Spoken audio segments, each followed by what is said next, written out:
Oke, dari Mas Samsul Mojokerto, diminta nikah tapi mertuanya sangat fanatik, sementara Mas Samsul sendiri tidak pernah atau mungkin jarang sholat. Saya terus harus bagaimana? Kemudian pertanyaan selanjutnya ini lebih dahsyat, menemukan kenikmatan mengerjakan sholat.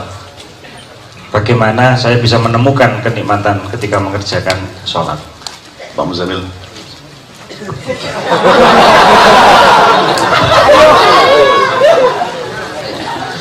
Masalah menikah tadi, sesuatu yang didapatkan dengan perjuangan yang berat itu nanti akan terasa lebih nikmat daripada sesuatu yang didapatkan secara mudah, gitu ya.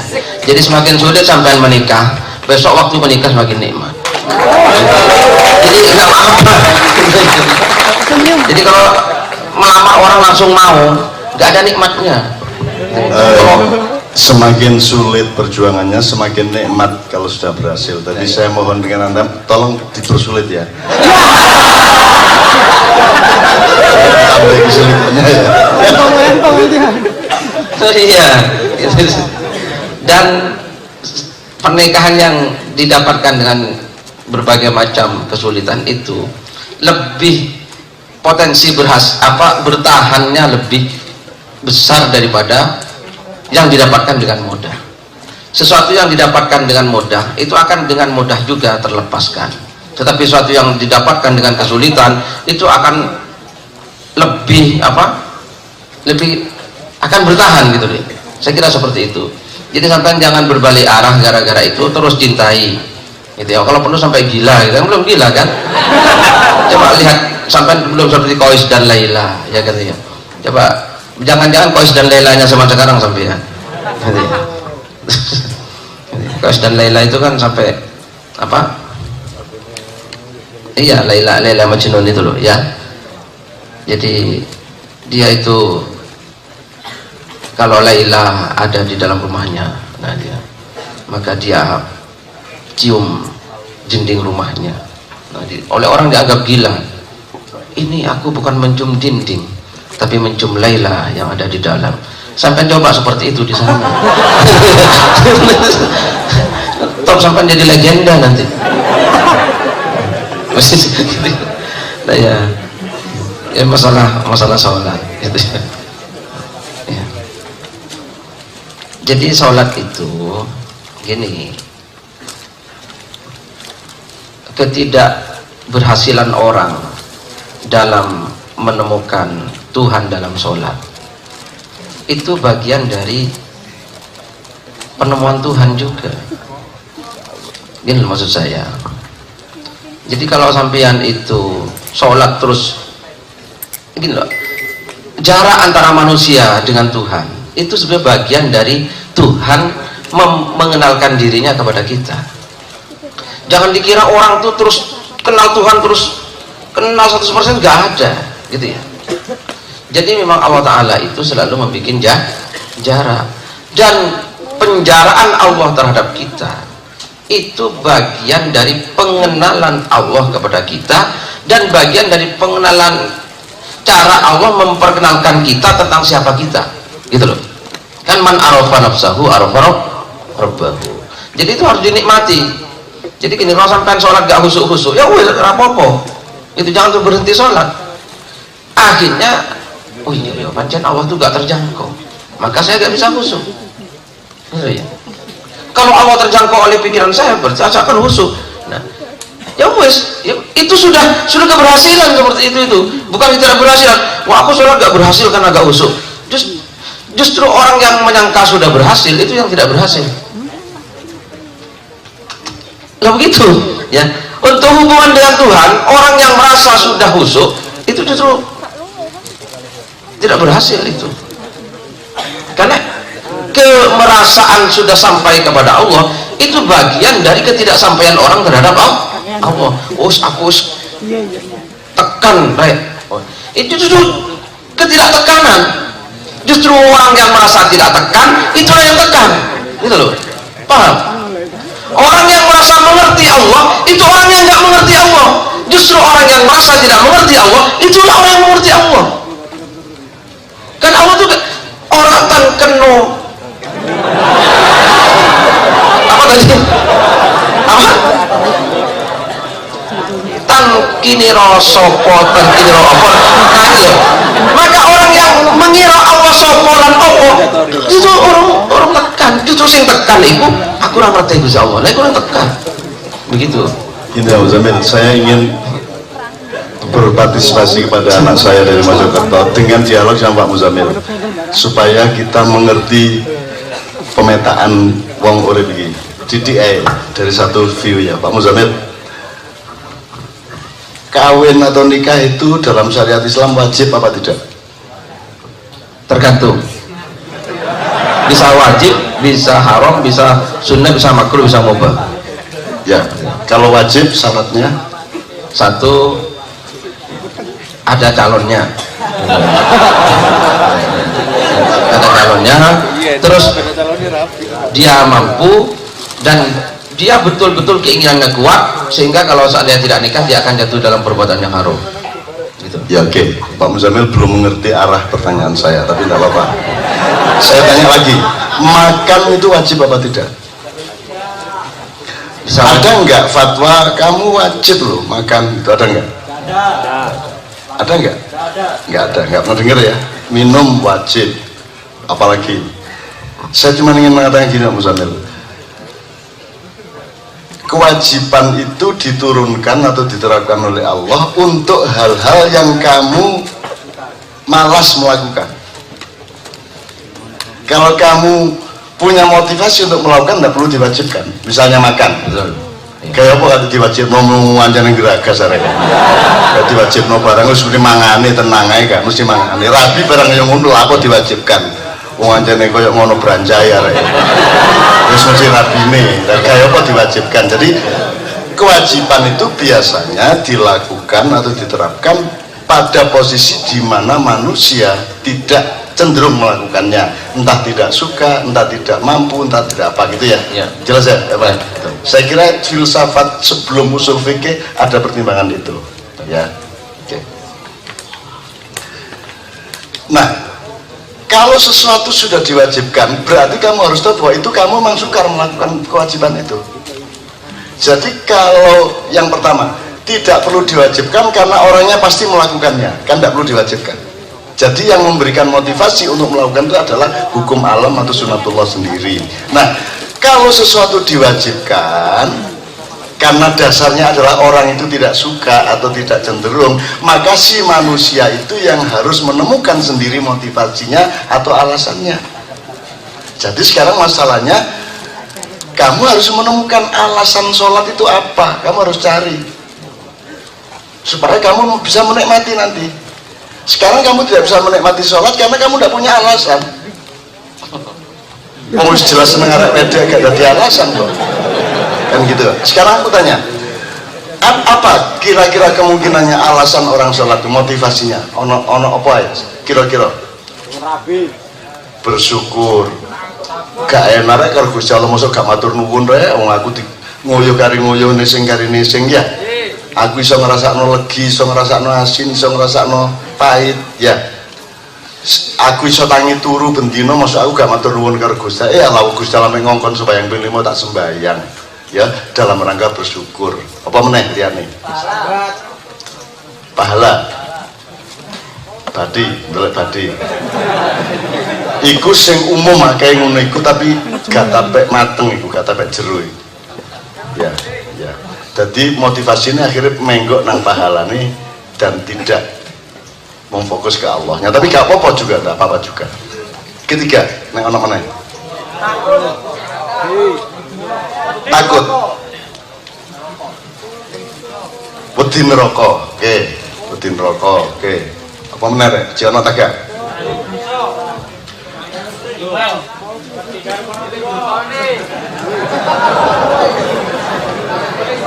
Wedi karo marang tuwa. Gak wedi ya iya. Mas.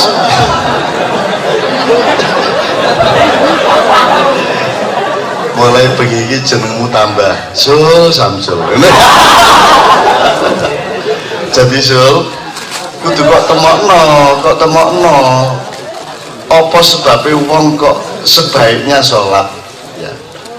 syukur awakmu wani ngomong apa sebab wong kok wajib sholat.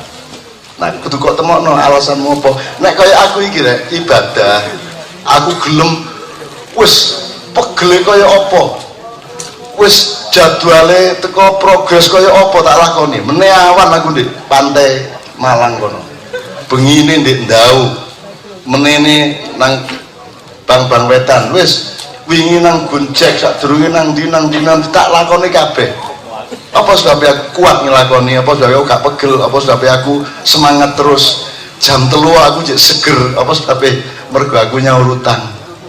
Lak lega nyaur utang iki. Bayar kredit. Gusti Allah, ngutangi aku sak ngono kae, nggih ndasmu ta. Apa kan ya? Ajar ngomong ngono to. Lumayan aku bisa ngomong ini. Anggit ndasmu iku gaenanmu dhewe ta. Rambutmu iso cukul. Kon matur nuwun bahwa awakmu iku dibatesi Gusti Allah sak ngono. Gak diodot, gak dijarno. Bayang nek Gusti Allah gak dawuh, stop. Kan sel 1, 2, 4, 8, 16 ngono. Kalau Gusti Allah menenge Gusti Allah dijarno Samsul. Peti sampai sak wit tuwa. Untune iki sampai tua berani karo sing nisor. Nyambut gawe piro ae nek entek gawe mangmur untu. Bayangno kon bayangno nek Gusti Allah gak ngetop pertumbuhan. Iya nek awakmu lah nek barangmu. Kalau Gusti Allah gak stop, wes terus modo.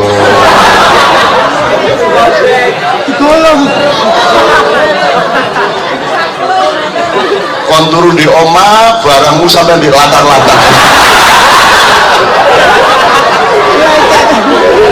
Iku nek Gusti Allah nek gak ngomong kun ngono ya.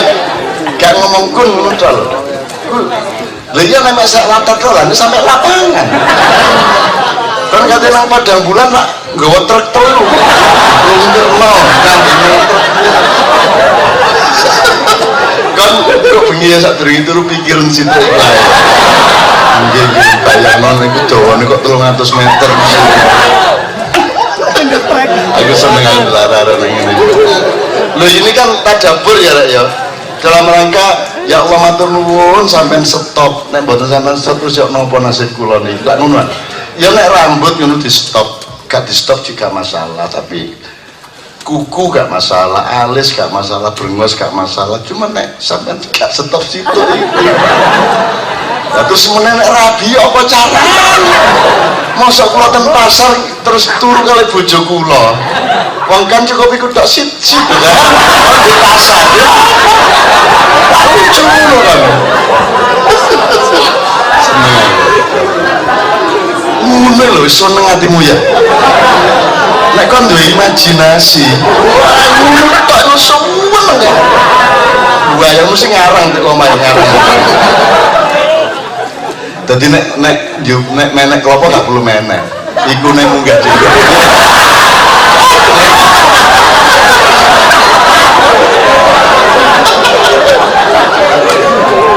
Yo ora enak majelis sok ndelotok.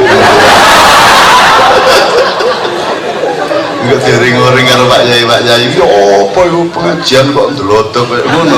Terus arek jawab bos arek CTV jawab niku seneng pengajian, niku makyan. Makyan kok lho niku jan niki sinau bareng nggih. Sinau niku kudu sinau napa mawon nggih, teletong nggih barang niku. Cak Nun kuwi apa kiai kok ndelodok lho niku senes kiai niku Cak Nun. Sanipun asal gelarannya Mbah Cak Nun.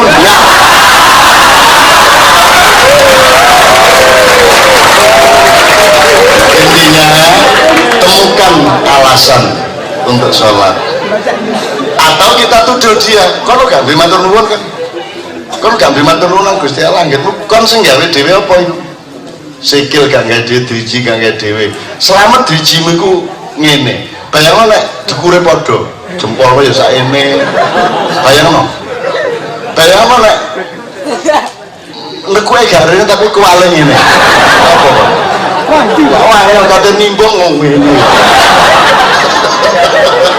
Wes sawangan awakmu terus kira-kira ndane nek Gusti Allah iku ngene ngono ndane aku sengsara wis nggih pun tak sembayang. Dadi awakmu pertama sembayang matur nuwun nggih niki pun sampean wedot alhamdulillah sembayang kon. Lho kon kepengin rabi ku kate gawe teke sapa? Kon iso gawe dhewe ta? Iya. Lah sing kok gawe rabi ku lak gawenane Gusti Allah sih. Ya tegak. Kon nek gak matur nuwun karo Gusti Allah gak sembayang kon mau dikon pengen bayang mung 5 cek angele. Mulanya biar Nabi Musa ya, cerita Nabi Musa itu gimana waktu Isra Mi'raj itu? Yang katanya pertama 100 apa 50 itu? Oh 50 terus? Ya, jadi Nabi Muhammad dapat perintah sholat 50 waktu dalam sehari semalam, bukan 50 rakaat, tapi 50 kali. Maka di langit ke-6 ketemu dengan Nabi Musa, dapat apa Muhammad? Ya dapat perintah sholat. Jangan kamu sana minta keringanan kepada Allah Ta'ala. Akhirnya minta diturunkan 5, ketemu Nabi Musa lagi, minta lagi Muhammad, gak mungkin mampu umatmu, sampai akhirnya jadi 5 itu. Kira-kira yang aku terjemahnya arah-arah gimana? Kalimatnya Nabi Musa ya apa? Apa mat? Ping 50 dapurannya arah-arah. Kira-kira ya? Itu kalimat pertama. Terus mudun 45 mudun meneh ketemu Nabi Musa meneh toh kalimatnya mesti siji meneh. Wis ta, aja percaya karo arek-arek iku. Kamu gak meneh kan njaluk meneh, mudun meneh. Berarti kalimatnya berapa kali itu? 50 dibagi menjadi 5 berarti berapa kali itu? Jadi secara dramatika kalimatnya harus beda-beda dan harus ada progresi. Dan ono muring-muringi barang wis ta gebrak ngene taek tapi seket kita kayak ya ngono kira-kira nek umpama iki sing dadi Nabi Musa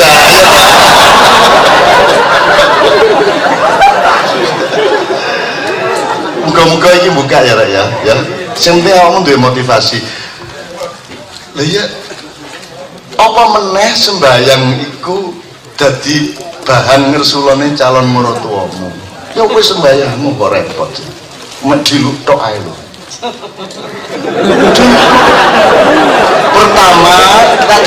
pertama kon sembayang mergo ceke diterima sebagai mantu cek salah rudokan tapi mari ngono kon sembayang meneh sampai akhirnya kon suwe-suwe jatuh cinta ala ternyata sembayangku ya ana enake terus akhirnya kon gak iso gak sembayang wong aku oleh bojo iki mergo aku biyen sembayang kok jadi akhirnya kon sembayang terus akhirnya muga-muga sembayangmu betul-betul murni mergo awakmu bersyukur kepada Allah Subhanahu wa taala ngono ya berproses rek ojo langsung berarti kamu sholat karena mertua ya ojo ngono ta ya pertama ngono-ngono titik gak apa-apa lah muga-muga didongakno suwe-suwe sholat betul-betul murni karena syukur kepada Allah karena taat kepada Allah. Nek pertama motivasi untuk mundus gak masalah titik lah. Muga-muga tetap dimaklumi dari Gusti Allah karena manusia memang punya sifat dinamis. Ngono ya, Sul ya. Kon iku temenan gak kon? Oh gak semangat ngono lho. Wis bapak wis tak jangan modal.